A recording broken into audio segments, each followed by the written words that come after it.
এটা আমাদেরই গল্প ধারাবাহিক নাটকের 9 নম্বর পর্বের জন্য যারা যারা অধীর আগ্রহে অপেক্ষা করছিলেন তাদের জন্য গুড নিউজ।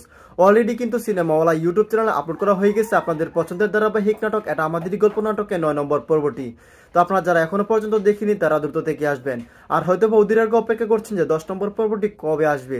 সো গাইস, এটা আমাদেরই গল্প ধারাবাহিক নাটকের 10 নম্বর পর্বটি কবে আসবে, কি ঘটবে, কি করলে সবার আগে এটা আমাদেরই গল্প নাটকের 10 নম্বর পর্বটি দেখে নিতে পারবেন, এই সকল কিছু বিস্তারিত সহকারে জানিয়ে দিব আজকের ভিডিওটিতে। তাই দর্শক বন্ধুরা, আজকের ভিডিওটি যদি আপনারা সম্পূর্ণ দেখুন তাহলে A to Z বিস্তারিত সহকারে জানতে পারবেন যে এক্স্যাক্টলি কবে কখন আসতে চলেছে এটা আমাদেরই গল্প ধারাবাহিক নাটকের 10 নম্বর পর্বটি। তো হ্যালো ভিউয়ার্স, আসসালামু আলাইকুম, কেমন আছেন সবাই? আশা করছি এই মুহূর্তে অনেক বেশি ভালো রয়েছেন। তো বর্তমান সময়ে নেটিজেনদের শীর্ষে থাকা জনপ্রিয় ধারাবাহিক নাটকের নাম হচ্ছে এটা আমাদেরই গল্প। তো ইতিমধ্যে অলরেডি কিন্তু 9টা এপিসোড আপলোড করা হয়ে গেছে। আপনারা যারা এখনো পর্যন্ত 9 নম্বর এপিসোডটি দেখিনি তারা দ্রুত দেখে আসবেন, আর যারা অলরেডি দেখে নিয়েছেন তারা অবশ্যই কমেন্টের মাধ্যমে লিখে জানাতে পারেন।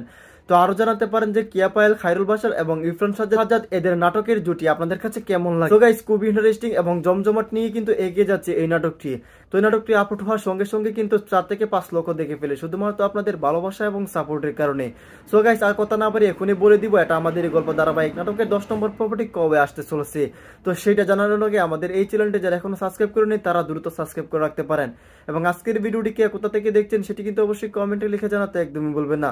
সো গাইস, এটা আমাদেরই গল্প ধারাবাহিক নাটকের আগামী 10 নম্বর এপিসোডটি আসতে চলেছে আগামী বৃহস্পতিবার দিন দুপুর 12টায় শুধুমাত্র সিনেমাওয়ালা ইউটিউব চ্যানেলে। তো এই ছিল মূলত আজকের ভিডিওটি। দেখা হচ্ছে খুব শীঘ্র নতুন কোন আপডেট ভিডিও নিয়ে। ততক্ষণ পর্যন্ত ভালো থাকুন, সুস্থ থাকুন, আল্লাহ হাফিজ।